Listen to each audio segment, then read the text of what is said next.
Já abra sua Bíblia no livro de Êxodo. Nós temos visto algumas questões aqui sobre o nosso assunto nesse livro, que é sobre a igreja. Nós já aprendemos, meus irmãos, que igreja sempre existiu. Não é porque o Antigo Testamento não aparece essa palavra que igreja não existia, mas ela sempre existiu desde que Deus criou homem e mulher. Ela sempre existiu, mesmo em face da realidade do pecado na raça humana. Deus manteve a igreja através da promessa do que Cristo Jesus faria. E a partir do momento que a igreja, ou melhor, a partir do momento em que a história da humanidade foi se dando, se desenvolvendo, consequentemente também a igreja foi se desenvolvendo, tomando uma forma mais desenvolvida, mais estruturada, algo mais claro. E aí a primeira coisa que a gente tem observado sobre igreja é aquilo que nós vimos aí umas questões, alguns princípios, mas a gente vai observar isso com mais detalhe um pouco mais para frente. Mas é lógico, irmãos, que uma das coisas que caracteriza a igreja é Deus escolher aqueles que vão pertencer e fazerem parte realmente da igreja. A igreja é constituída daqueles crentes que foram alcançados por Cristo Jesus, ainda que no meio do povo haja joio, mas de uma maneira fundamental a igreja se dá dessa forma, aonde Deus é quem escolhe, Deus é quem chama, é Cristo Jesus que faz a obra e a gente passa a pertencer ao crer em Cristo Jesus, professar a nossa fé e tudo mais. Mas um primeiro aspecto que a gente tem observou, vai continuar observando aqui, é sobre a liderança. Então, quando a gente fala sobre igreja tem como estrutura, como característica, ter a sua liderança. Isso é natural em cada esfera da humanidade, né? A gente precisa de uma liderança para poder dar direção, para poder conduzir, para poder ser autoridade, para poder ensinar, para poder corrigir e por aí vai. Então, sobre liderança, nós começamos a observar isso de uma maneira um pouco mais clara, por aquele motivo que eu falei, que é, ao longo, na medida em que a história foi se desenvolvendo, também a história da igreja foi se desenvolvendo. A igreja sempre existiu com algumas características aqui e ali, mas a partir do momento em que Deus tem esse povo formado, que são os filhos de Israel, os filhos de Jacó, as 12 tribos, com os seus filhos, seus netos, seus bisnetos, seus tataranetos. Então, esse é o povo, a igreja de Cristo, a igreja de Deus no Antigo Testamento. E o contexto, lembrando aqui do livro de Êxodo, se nós também lembrarmos dos capítulos finais de Gênesis, o que a história mostra para nós é que esse povo, então, estava lá nas regiões que eles viviam, mas por causa da fome que se deu, lembra lá da história de José no Egito, 7 anos de fartura, 7 anos de escassez. Por causa dos 7 anos de escassez, providencialmente, quem está no Egito, quem é o governador do Egito, abaixo de Faraó, é José, filho de Jacó. De maneira providencial, Deus, por meio do sofrimento, por meio da inveja dos seus irmãos, que queriam matá-lo, mas acabaram vendendo como escravo, ele vai lá para o Egito, fica lá preso injustamente, depois Deus o honra, se torna governador, e aí Deus providencialmente conduz os seus irmãos para o Egito. José reconhece, eles se reconciliam, e aí José fala, vem todo mundo. mais ou menos aí umas 70 pessoas, se não me engano. Mas desde o momento em que eles foram para o Egito, lá eles ficaram por mais de 400 anos, e num contexto de escravidão. Então, basicamente, aqui eu estou resumindo um pouco daquilo que é o livro de Gênesis. O livro de Êxodo é a saída, é o êxodo desse povo do Egito para aquela terra que Deus havia prometido para os patriarcas, a terra que emanaria leite e mel, a terra de Canaã. Nesse processo é que a igreja, começa a ganhar forma, vamos assim dizer, começa a ganhar estrutura, e é por isso que isso fica um pouco mais evidente e claro, começando na liderança de quem? Quem foi o primeiro líder sobre o povo de Israel? Moisés. Aí a gente viu isto, né, olhando aqui para alguns textos, vimos que por conta da dificuldade de Moisés, Deus ajuda Moisés com o seu irmão Arão, que ali o auxiliaria, e assim vai acontecendo, Arão vai auxiliando Moisés, até o momento em que Moisés caminha com as próprias pernas. Arão vai cumprir o seu oficialato, que era o sacerdócio, né? Que eram as coisas cerimoniais, que envolviam os sacrifícios e tudo mais, e Moisés segue sendo o líder. Porém, o que a gente viu no último domingo, no último estudo, é que Moisés, de certo modo, já havia, eu ia falar a palavra aqui e me fugiu, já havia percebido que a liderança, esse chamado de Deus, e esse foi um aspecto que a gente trabalhou também, que todo líder não se faz líder por si mesmo, mas é Deus quem o chama para ser líder, para ser líder. E aí, o que a gente observou é que, então voltando, né, o que eu estava falando, quando Deus chama Moisés, se não me engano, no capítulo 3 de Êxodo, só conferir, isso, começando no capítulo 3 de Êxodo, quando Deus chama Moisés, ele percebe que esse chamado para ocupar esse cargo não era algo qualquer, mas muito sério, muito dispendioso, muito pesado. Isso porque ele coloca desculpas, porque ele se vê limitado, como de fato era, e todos somos, mas ele coloca isso como um empecilho. E um dos aspectos que a gente tem que entender sobre a liderança é que Deus não somente chama, mas capacita os incapacitados. Então é por isso que os incapacitados podem desempenhar a função. Esse é um exemplo que se aplica à minha vida. Esse é um exemplo que se aplica à sua vida. Você é incapacitado, mas Deus que é o Deus da boca, Deus que é o Deus da mente, do coração, é aquele que vai nos capacitar, como tem nos capacitado. Mas o fato é que Moisés já vê o quão pesado seria ser o líder do povo de Israel. Primeiro, porque ele viveu nos palácios lá de Faraó, para quem conhece a história.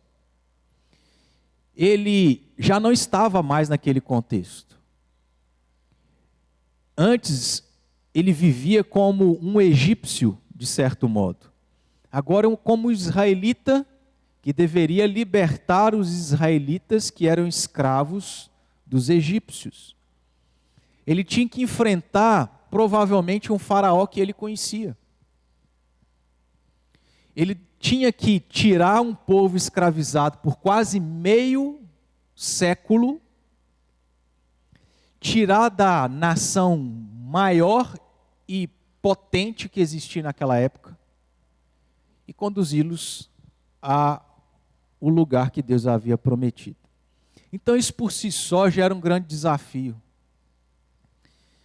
E aí, eu estou dizendo tudo isso porque nós vimos no capítulo 18 de Êxodo que o desafio não era somente esse, e esse foi superado.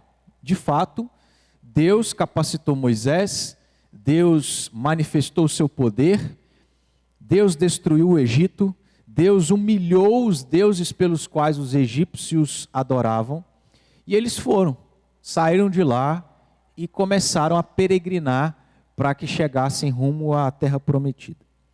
Mas estava diante de Moisés uma grande multidão de pessoas, talvez milhões de pessoas.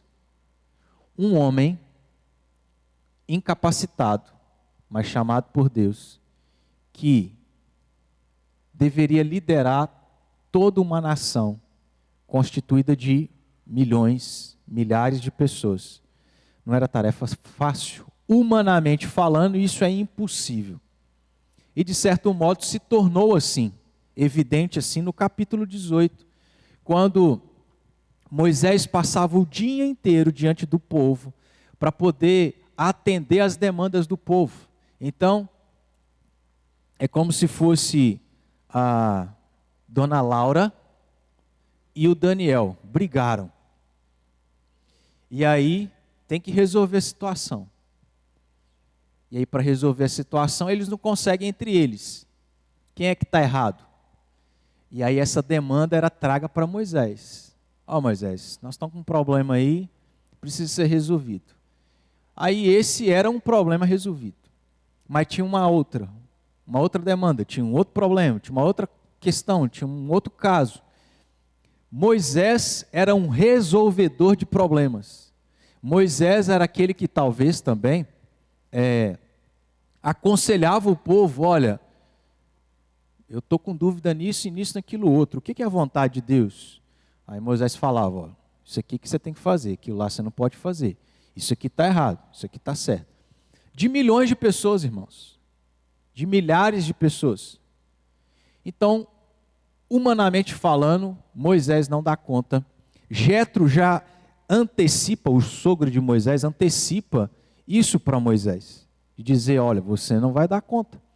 E aí, então, uma das coisas que a gente observou anteriormente, aqui ao capítulo 18, falando sobre liderança, que igreja faz parte do que é igreja ter a sua liderança. Olhando para o Antigo Testamento, isso se deu com Moisés, com Arão, com os anciãos, que eram aqueles mais experientes, com aqueles mais maduros, com aqueles que inclusive eram os mais antigos, né, os que tinham mais idade, e é isso aí foi se desdobrando também naquilo que a gente observa no capítulo 18, com os cabeças ou os chefes. Os versículos 21 e 25 aparecem aí esses termos. Moisés, Arão, os anciãos, os cabeças ou chefes, todos estes faziam parte daquilo que envolvia a liderança para dar direção, para dar orientação, para ensinar, para conduzir e liderar toda essa nação de milhares e milhões de pessoas. Isso aqui é só recapitulação para a gente poder avançar um pouquinho. Nós já tratamos aqui sobre os anciãos, inclusive eu acabei de citar isso, mas esses anciãos aí, que está no capítulo 3, se você quiser conferir versículo 16, no caso aí, isso abrangia aqueles que eram os mais experientes, os de mais idade, mas num sentido geral, amplo, todos os anciãos. Aqueles israelitas, aquelas pessoas que tinham essas características que eu acabei de mencionar. Mas, volte aí, vá lá para o capítulo 24 de Êxodo.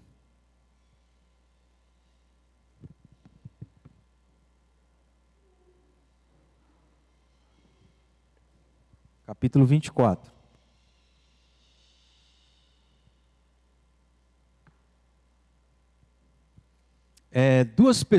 Uma pessoa lê para nós aí 2 versículos, o versículo 1 e o versículo 9.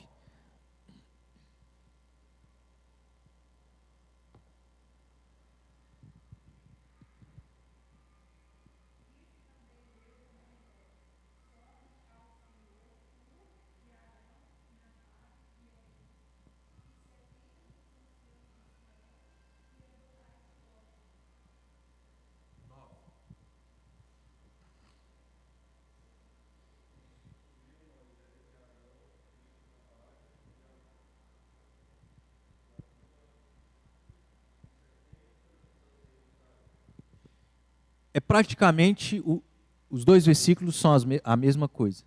Fala sobre Moisés, o líder maior, Arão, o seu irmão que o auxiliava, e era o líder ou sacerdote maior, né? Os seus 2 filhos, que também sendo levitas como Arão, Nadab e Abiú, os sacerdotes após Arão, né? Os primeiros sacerdotes depois de Arão. E veja, no que diz respeito a essa liderança, que no caso do Antigo Testamento fazia parte os anciãos, aqui são anciãos mais específicos, né? Não são todos eles, mas são 70 deles para fazer determinada coisa. Ou seja, para subir com Moisés, Arão, Nadab e Abiú a algo que Deus estava para fazer, falar, revelar a eles. Então aqui, dentre os anciãos, que fazia parte dessa liderança do povo de Israel, havia ainda uma subliderança mais específica e mais restrita, constituída de 70 desses anciãos. Para coisas mais específicas, né? Para uma revelação maior. E aí só para abrir, vou abrir um parênteses aqui, só para esclarecer aquilo que a gente vai ver no Novo Testamento, mas futuramente. Você vai se recordar que de várias pessoas, vários judeus ali dos dias de Jesus, Jesus escolheu quantos discípulos? Quantos? 2? 12 discípulos. Desses 12 discípulos, aqui eu não vou me lembrar de cabeça, porque veio isso agora. Dos 12 haviam alguns que Jesus chamava esses para ir com ele em determinados lugares. E desse subgrupo, ou desses poucos discípulos, haviam ainda aqueles que eram os mais íntimos de Jesus. Então a ideia é mais ou menos essa. Veja, pense, meus irmãos, são milhões de pessoas. Como é que uma pessoa vai dar conta? Impossível. Humanamente falando, impossível. Então começa com 2. Depois já havia, na verdade, os anciãos, aqueles que tinham mais experiência, mais sabedoria, para poder aconselhar, orientar, ensinar. É o que acontece com os irmãos aí da nossa igreja que são de mais idade, como por exemplo Francisco, né? Os irmãos que estão aí com as cãs avançadas, que são cabelos brancos, tá? Cãs. Eu tô com alguns já, irmãos, 37 aninhos, tô com alguns cabelinhos brancos. Então, tinha esses anciãos, mas tinham também os cabeças, tinham também os chefes, e dentre os anciãos, 70 dos anciãos, para acompanhar Moisés, Arão, Nadab e Abiú em determinadas coisas, em coisas específicas. Então veja, começa de algo amplo, todo um povo, pouca liderança, ou quase nenhuma liderança, para uma liderança que começa a ser estabelecida, em uma pessoa e vai se desenvolvendo e vai se tornando ainda mais específica em áreas mais específicas, aonde a coisa se torna organizada. Quanto mais subdivisões, quanto mais sublideranças, quanto mais líderes existem, mais organização há. Quanto menos, menos organização há. É por isso, meus irmãos, que o que Jetro, sogro de Moisés, já temia, acontece com muitos líderes. Porque eles acham que sabem fazer tudo e tentam fazer tudo. Não só por parte da própria liderança, mas por parte da própria congregação que é liderada. Muitas igrejas têm a percepção, têm a compreensão de que o pastor tem que saber fazer tudo. Ele tem que fazer tudo. Eu lembro, isso eu nunca esqueci, porque foi uma coisa assim que me chateou. Na época do seminário, eu trabalhava num ponto de pregação, numa favela, e aí um dos presbíteros, que inclusive cedeu o lugar, né, que era dele, para a gente reunir, frequentava lá, e eu não lembro as circunstâncias, mas eu sei que ele um dia chegou para mim e falou assim, você sabe tocar algum instrumento? E nesse caso o filho dele fazia seminário junto comigo e tocava violão. Ele perguntou, você sabe tocar algum instrumento? Eu falei, não. Aí ele me disse assim, sabiamente, e aí eu estou sendo sarcástico, as igrejas estão procurando mais pastores que sabem tocar instrumento do que não sabem. Eu não acho que isso tem que ser uma qualidade do pastor para ele ser pastor. Não acho que isso tem que ser um critério para uma igreja convidar um pastor, não. Mas isso às vezes ilustra o que a gente está falando, né? De que muitas igrejas entendem que o pastor tem que saber tudo, tem que fazer tudo. E aí o cara, isso é pecado, tá, irmão? O Eliseu está brincando ali. Ó, seu filho, Francisco. Depois você corrige ele lá para nós. Oh, meu Deus. Alguém tem que instruir o Francisco também. E aí, meus irmãos, a coisa fica desorganizada, porque ninguém se envolve. A demanda fica imensa, o pastor não dá conta. Ou ele vai investir em uma coisa ou vai investir em outra. Não tem como investir em tudo. E ele é ser humano. Ele vai... Qual é o termo hoje para aquilo que Jetro temia acontecer com Moisés? Burnout. Termo chique, né? Inglês. Nós brasileiros temos uma mania de ficar pegando termo em inglês, né? Mas é assim, esgotamento. Acabou. O cara não consegue fazer nada. É isso que vai acontecer se a gente tiver essa mentalidade. Então o que é igreja? Igreja é constituída daqueles que Deus chama, eu te dou a palavra, daqueles que Deus chama, daqueles que Deus capacita, daqueles que são auxiliados por outros. Igreja tem os seus líderes, mas seus líderes precisam ser auxiliados e ter sublíderes para gerir outras coisas e o pastor se envolver em outras. Eu só vou abrir um outro parênteses aqui. Quando a gente olha lá para o Novo Testamento, qual foi o contexto que se deu à instituição dos diáconos? Fala aí, meu diácono, você que é diácono. Vamos lá. Resposta. Vou repetir a pergunta, hein? Qual foi o contexto que se deu à instituição dos diáconos no Novo Testamento?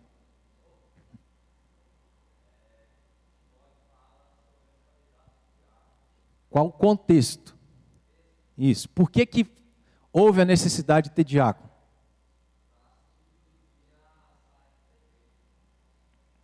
Tá, não vou te apertar mais não, mas é isso aí. Os apóstolos estavam envolvidos com pregação, ensino, visitação, assistência social, visitar igrejas, implantar igrejas, revitalizar igrejas, assistir igrejas, etc. A gente vai passar nesse texto depois, tá? Está lá em Atos, não me recordo exatamente aqui o capítulo. Mas para a gente ganhar tempo, a gente não tem necessidade aqui de lembrar qual é o capítulo.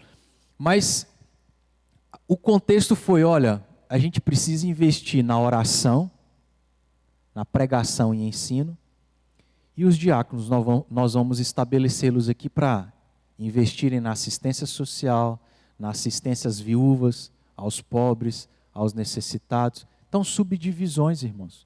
Porque se isso não existir, não vai haver organização, a igreja vai ser uma igreja morta, porque aqui para nós, a gente não se sente muito mais útil e feliz servindo do que só esquentando o banco?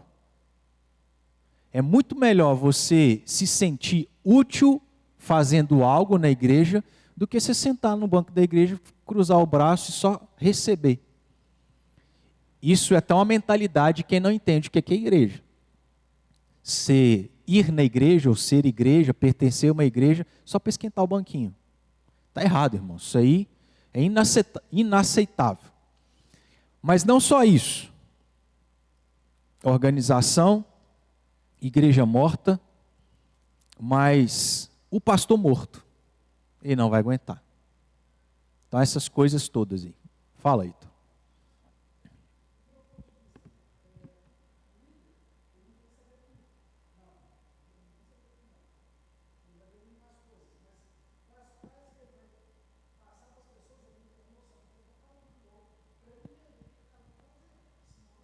Exatamente.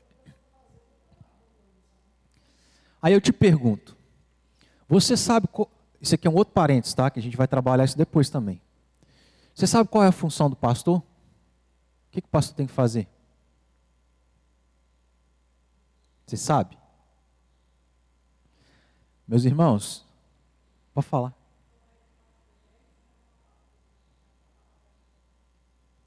Uma das funções é essa, né? Sim. Mas assim, é só para a gente refletir, a pergunta retórica. A gente sabe qual é a função que o pastor tem que fazer? Porque se a gente não souber, a gente pode ser injusto. Pode cobrar estando errado, sem ter que cobrar, etc. O problema, irmãos, é que isso não é só uma dificuldade da igreja. Às vezes o próprio pastor não sabe qual é a função que envolve ser pastor. Isso vai acontecer por uma série de questões.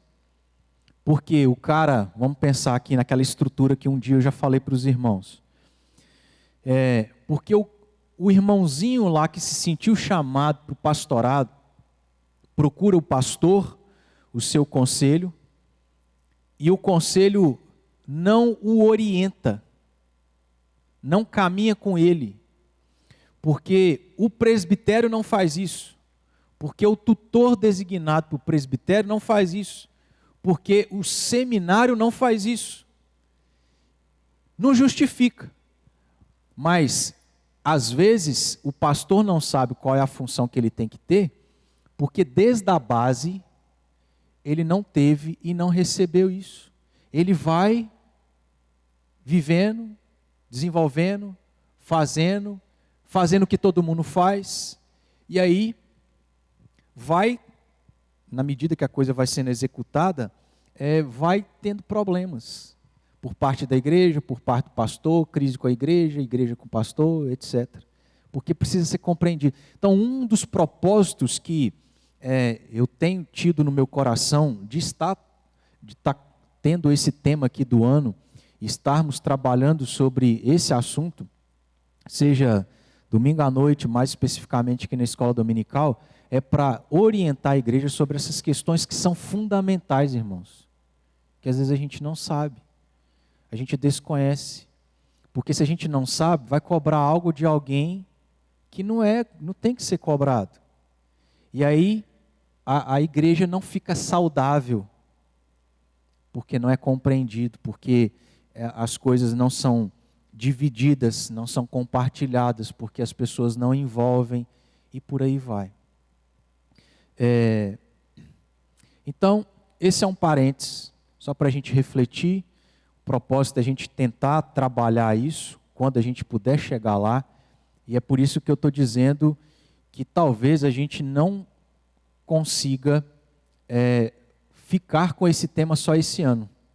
Talvez a gente precise de mais um ano aí para tratar várias coisas. Qual é o papel do presbítero? Qual é o papel do diácono?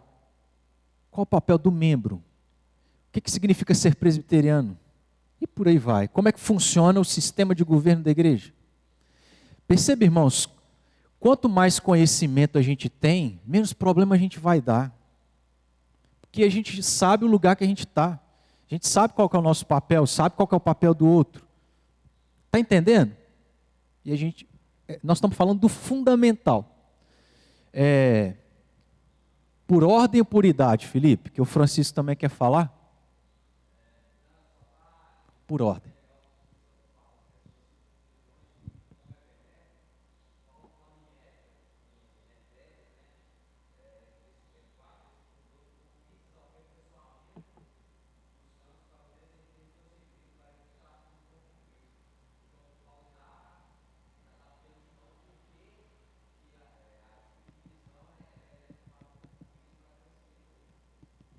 Isso. Mais especificamente, o texto citado, que eu amo esse texto, acho fantástico, maravilhoso,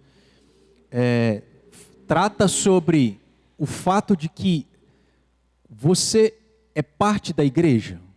Amém? Se você faz parte da igreja de Cristo, você tem uma qualidade, você tem um talento e você tem um dom. Aí você pode falar assim, pastor, mas eu não sei se eu tenho, não. Eu não sei qual. Aí desculpa assim a brincadeira, sendo grosso, né? Não interessa, você tem. Só falta descobrir, mas você tem. Nem que seja oração, irmão. Nem que seja a boa fofoca. Eu vou explicar isso. Nem que seja para você chegar para o pastor e falar assim, pastor, eu estou sabendo disso e disso. Mas com qual intuito? Do pastor saber, porque ele não é onisciente, e tratar. Entendeu? E só com o pastor. Então os pastores precisam de fofoqueiros santos. Tá bom? Porque eu não sei de tudo, irmãos. A gente sabe de muita coisa, mas não sabe de tudo, né? Às vezes alguém precisa ser auxiliado numa questão lá, porque é seu vizinho e eu não convivo, estou longe, estou distante.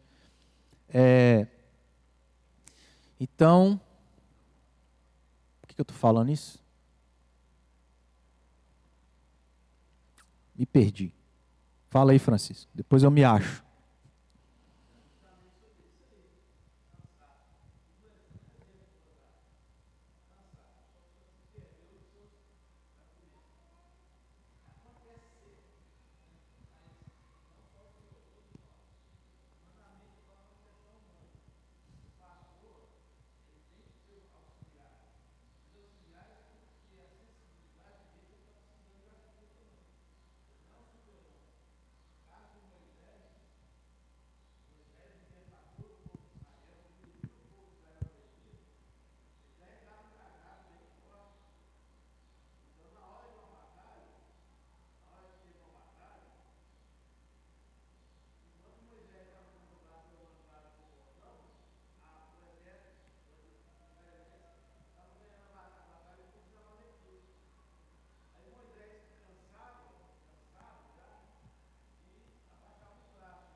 Não, qualquer um pode ficar aí 10 minutos com o braço assim, ó.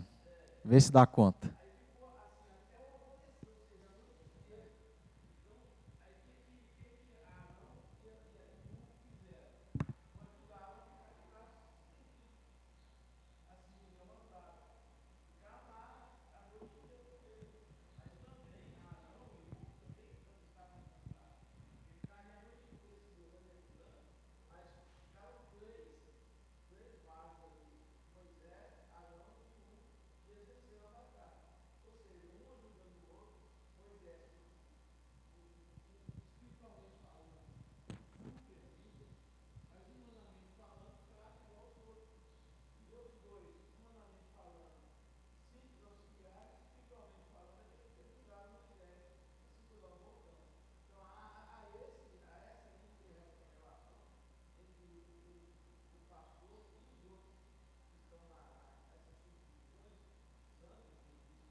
tem tudo a ver com o que Filipe falou, que é o que eu estava falando, dos dons, que aí eu falei que, inclusive, talvez uma das formas de alguém ajudar é falar para o pastor as coisas que estão acontecendo.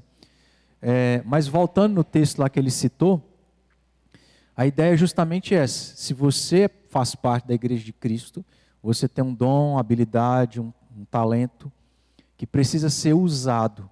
Para quê? Para a edificação do todo, para que todos sejamos iguaizinhos Jesus é. A ideia é essa. É mais nesse sentido, mas aí que tem relação com aquilo que a gente está falando, que é essa subdivisão, subestrutura, subliderança que precisa acontecer, porque eu sou bom nisso, mas não sou bom naquilo. Naquilo que eu sou bom, o Ítalo não é, mas naquilo que eu não sou, ele é. E aí completa. A vida é assim, irmãos. Por que Deus escolheu criar Eva totalmente diferente de Adão? Para se encaixar. E eu já falei isso aqui, se eu não me engano, ano passado, no estudo sobre família.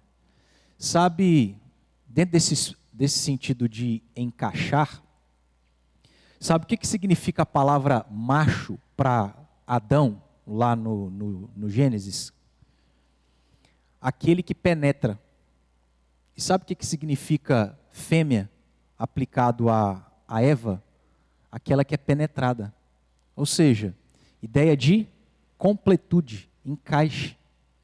Isso é a vida, irmãos. Nos nossos relacionamentos uns com os outros. E é por isso que dentro desse sentido que a gente está falando de macho e fêmea, que foi a forma como Deus estabeleceu homem e mulher e instituiu o casamento, é que não tem como o casamento ser entre mesmo sexo. Porque não há completude, não há encaixe. Isso é uma questão natural, óbvia, lógica e fisiológica. Mas por causa do pecado, o homem distorce, né? Mas a vida é isso, a igreja é isso. Paulo ilustra isso lá em 1 Coríntios capítulo 12, a partir do versículo 12, que a igreja é como se fosse um corpo.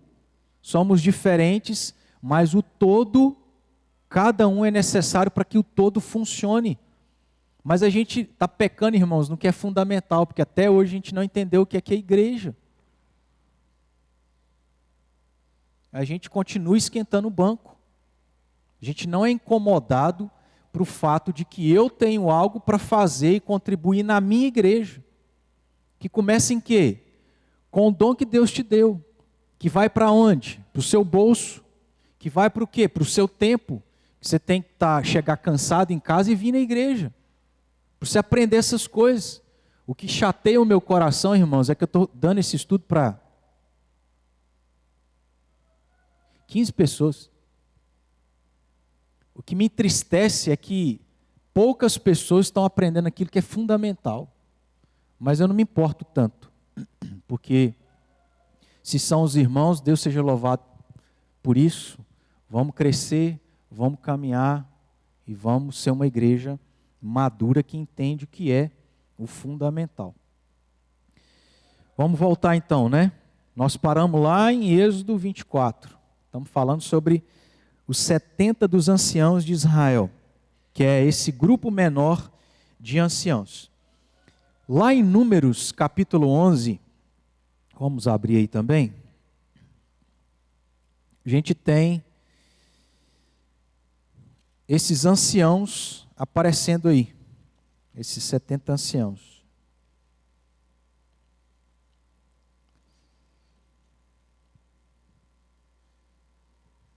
E você vai perceber que o estabelecimento de fato desses 70 anciãos se deu no mesmo contexto do estabelecimento lá dos cabeças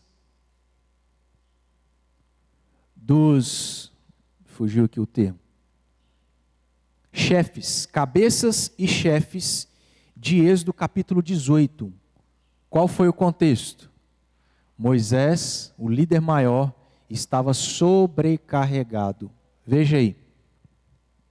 Êxodo 11, a partir do versículo 10.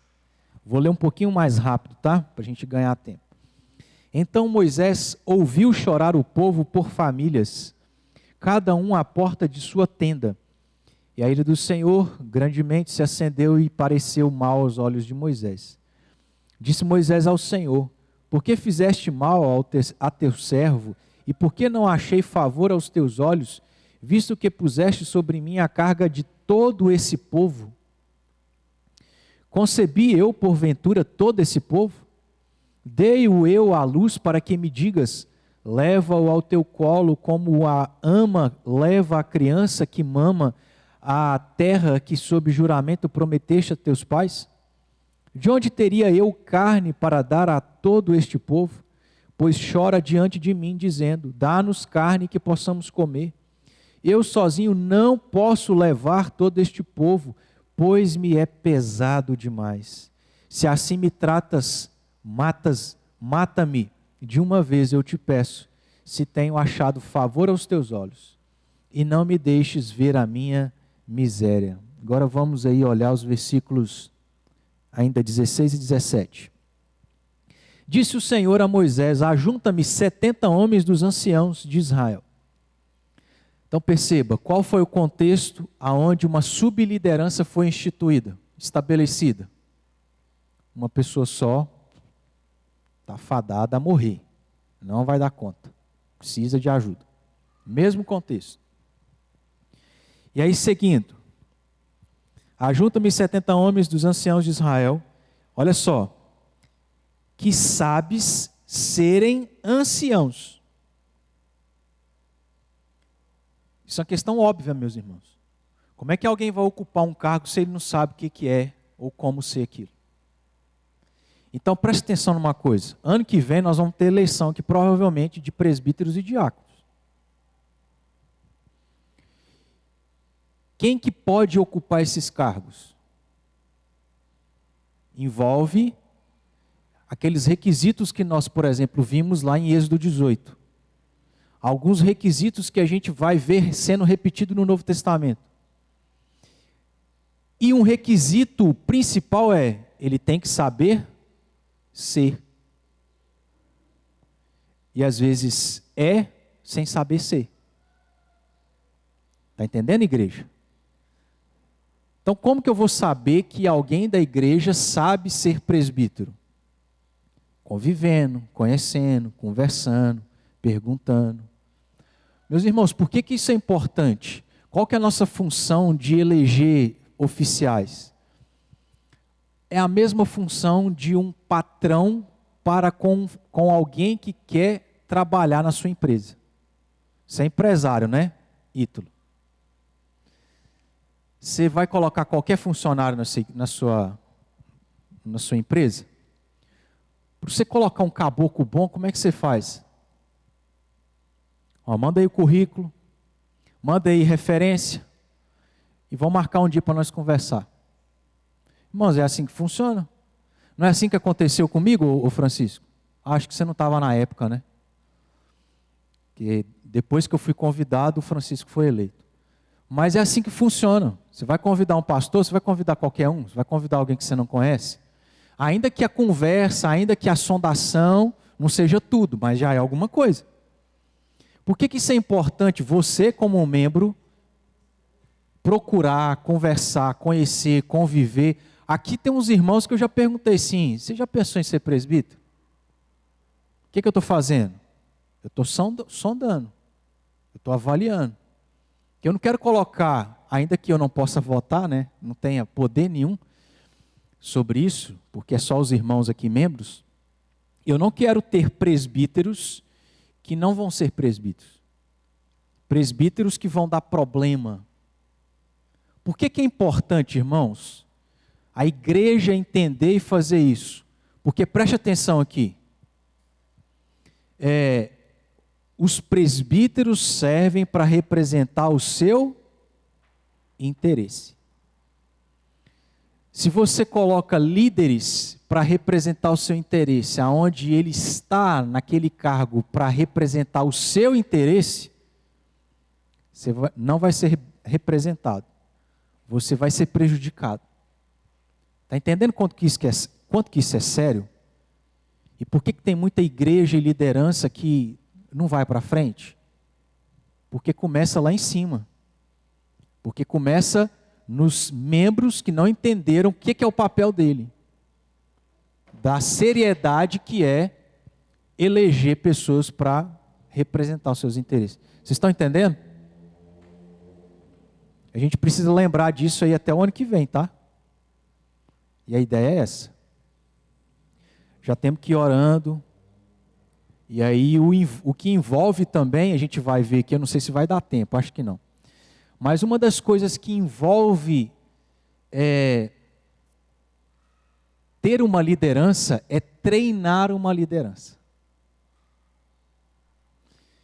Eu não me justifico nisso, irmãos, porque eu não posso. E é lógico que Deus capacita a gente e vai sustentando. Mas o sentimento que eu tenho é que, como pastor, no meu processo para ser pastor, eu não fui treinado. E para mim o caminho foi muito mais difícil. Crise atrás de crise. Até que a gente vai aprendendo. Até que a gente vai entendendo. Então uma coisa que a gente falha muito, vamos olhar aqui para Dona Lilia, para Marta, para a Lúcia, para a Maria, que já trabalharam na igreja há muitos anos, certo? Hoje, humanamente falando, você dá conta de trabalhar do jeito que você trabalhava quando você tinha 20 aninhos? De jeito, né? Quem é que vai ocupar o cargo? Vai ser você a vida inteira? Alguém tem que ocupar. Quem vai ocupar é alguém que substitui lá. Ou, eu vejo que essa pessoa aqui tem potencial. Ou, faz lá para mim. Como é que você faz? Você tem que treinar, irmão. Vocês já não estão treinando lá o Miguelzinho a ser empresário e vendedor? Miguelzinho, filho do Ítalo, irmãos, recebe salário. Ele trabalha lá na empresa da mãe dele, atendendo lá os clientes. Isso é um treinamento, desde pequeno. Uma coisa que falta e a gente falha muito na igreja é que a gente não treina ninguém. Então Maria, Dona Adeucíria, Dona Lilia, Marta, Lúcia, os mais antigos aí, você tem que treinar os novos para ocupar o seu lugar. Acompanhar eles. Uma coisa que eu agradeço a Deus de ter acontecido comigo, que eu não tive esse treinamento como eu acho que deveria, e sofri muito, é que não é que eu sou o líder melhor não, irmãos, longe de mim, eu me sinto muito falho, mas os irmãos já perceberam que vez por outra eu coloco pessoas para fazer determinadas coisas aqui na frente? Eu estou treinando, e vai aos poucos. Então começa lá numa reunião de oração, até chegar num sermão de domingo à noite. E o meu intuito é, você quer ajuda? Como que eu posso te ajudar? Está dando certo? Precisa aí de um esclarecimento. Isso é treinamento, irmão. A gente precisa ter essa mentalidade, porque senão um dia a gente morre e não tem ninguém para substituir a gente. Ou senão o que vai acontecer é que uma pessoa na igreja que tem habilidade, você põe tudo nas costas dela. Já viu essas meninas que chegarem empolgadas? A gente tem que usar, mas tem que tomar cuidado para não colocar elas para fazer tudo, senão elas vão morrer. Igual Jetro temeu acontecer com Moisés. Estão entendendo, irmãos? Isso é sério. E aí esse treinamento não é só da parte da liderança, é ser você que tem uma bagagem, tem uma experiência. Você é um ancião. Você tem maturidade, experiência para poder treinar outras pessoas. Então uma coisa que didática para aplicar venha na igreja. Eu de vez em quando faço isso, porque eu preciso disso, né? Venha na igreja e você comece a olhar. Você senta aí no seu banco e olha assim para as pessoas. Começa a pensar assim. Eu acho que esse adolescente aqui, tem habilidade para esse negócio. Eu acho que fulano de tal é bom para essa área. A gente tem que ter essa análise. E aí, tendo essa análise, vem cá, eu vou te apadrinhar. Eu vou caminhar com você. Eu vou te treinar. Meus irmãos, a gente precisa disso. Porque senão, um dia as pessoas vão deixar de estar, vão mudar, e aí nós não temos ninguém.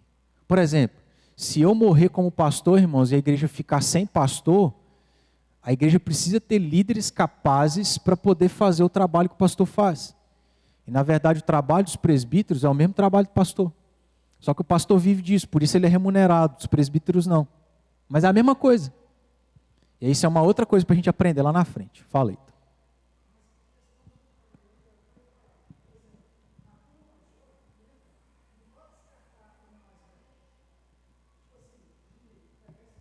E a turma mais nova precisa ser respeitada pelos mais velhos. Porque, por exemplo, meus irmãos, desculpa te cortar, nós que somos mais velhos aqui, a gente não, sabe, não entende nada de TikTok, de Instagram, mas é a nossa realidade, ué. A gente tem que usar aquilo que é benéfico. Por exemplo, aqui a gente tem um ministério dos midianitas, né? Do Ministério de Mídia. Para quê? Porque isso não é porque nós estamos indo na onda aí do mundo, nós somos mundanos, e tem crente que pensa assim. Não, é ferramenta para ser usado no reino, para divulgar a palavra, para mostrar como é a igreja, como é a comunidade, a gente se ama, ainda que a gente tenha os nossos arranca-rabo, né? Mas a gente se ama, a gente gosta de comer, a gente está lá no fundo brincando, rindo, divertindo. Isso é instrumento para as pessoas virem.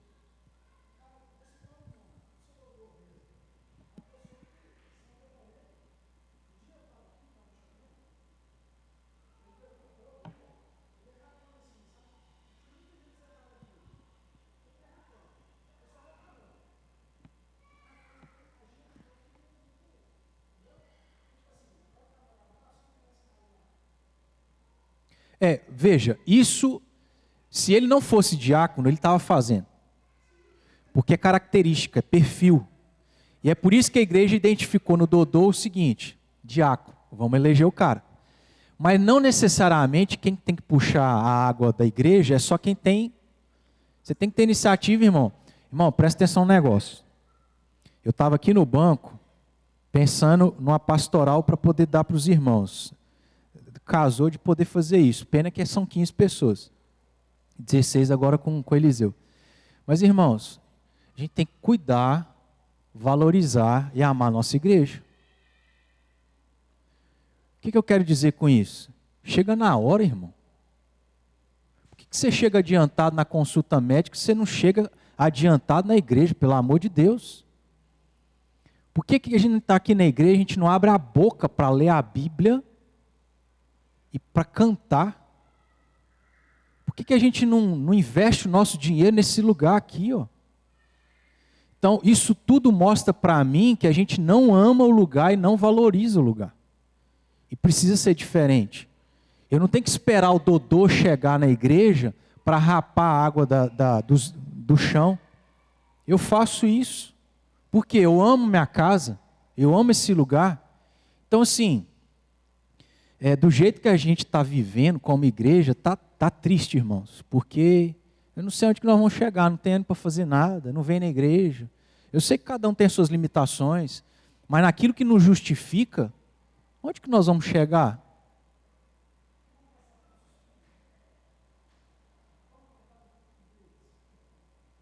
O que você investe na igreja? Não falo só financeiramente. O que você investe aqui? Está entendendo? Então, eu fico preocupado com isso. Eu acho que, por exemplo, é claro que tem os imprevistos, irmãos, as exceções. Mas a gente chegar atrasado na igreja, sabe o que você está demonstrando? Eu não importo muito com esse negócio, não. Tanto faz eu chegar a hora que eu tiver que chegar. A gente precisa ajustar isso aí. Corrigir essas coisas, irmão. A gente está falando de coisa fundamental. Talvez é por causa das coisas fundamentais que a gente pouco faz e pouco envolve na igreja. Só vem para receber, para criticar. Vamos terminar, né? A gente prossegue próximo domingo.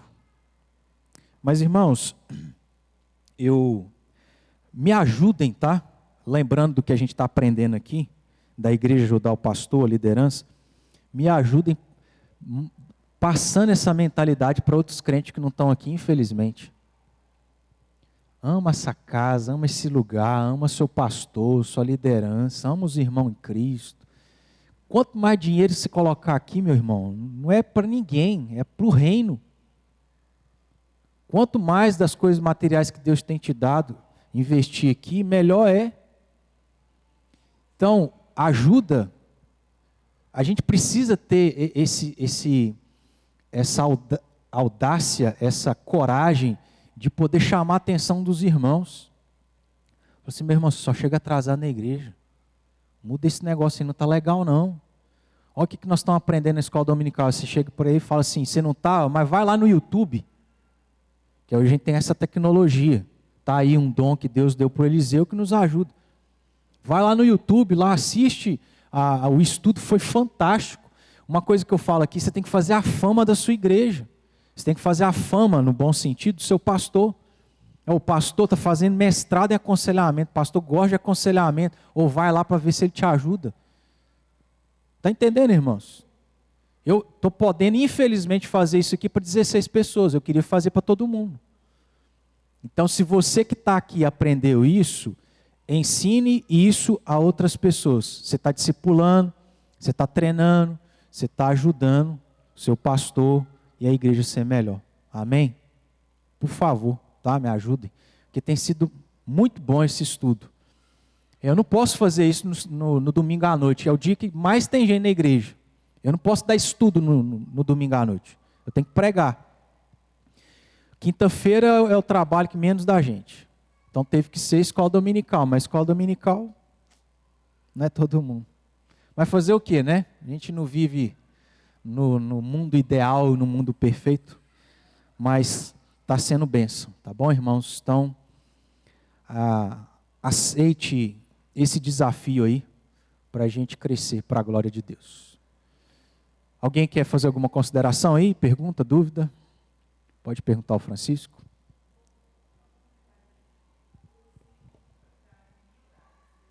Irmãos, é esse o exercício. Tem hora que você vai... Eu, de vez em quando, faço esse exercício, porque não é porque eu sou pastor que eu quero vir na igreja todo dia, não, irmãos. Às vezes eu venho obrigado, eu preciso estar aqui. Vamos ser sinceros, né? Confessar pecado. Mas o exercício que eu faço, às vezes, é só 1 hora, gente. Às vezes você vai pensar assim, rapaz, saí da minha casa, eu cheguei agora às 6h30 da noite, 7 horas.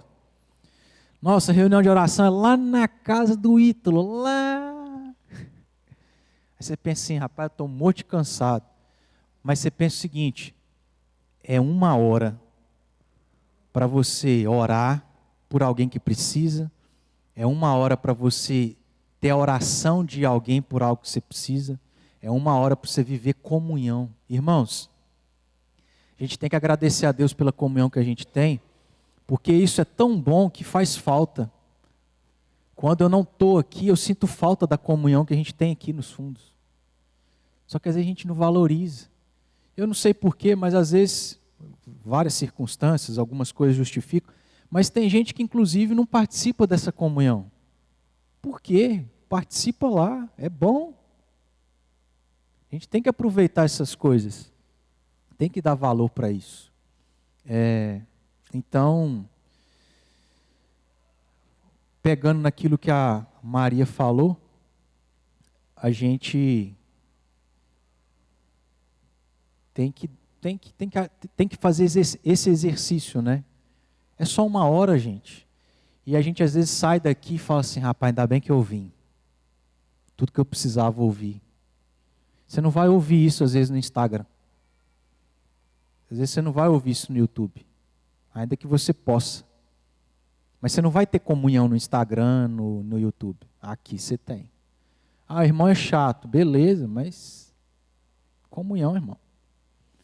Então faça esse exercício, é só uma horinha, vamos lá, vai ser bênção. Faça o exercício. Se eu não posso ir de qualquer jeito no fórum, por que eu vou vir na igreja? Se eu não posso chegar atrasado no dentista, no médico, por que eu vou chegar atrasado aqui? Lembra da obra de Cristo para a gente cantar com alegria, para a gente prestar atenção no sermão. E por aí vai, tá bom? Alguém mais? Então vamos orar. Fala, Dodô, antes de orar então.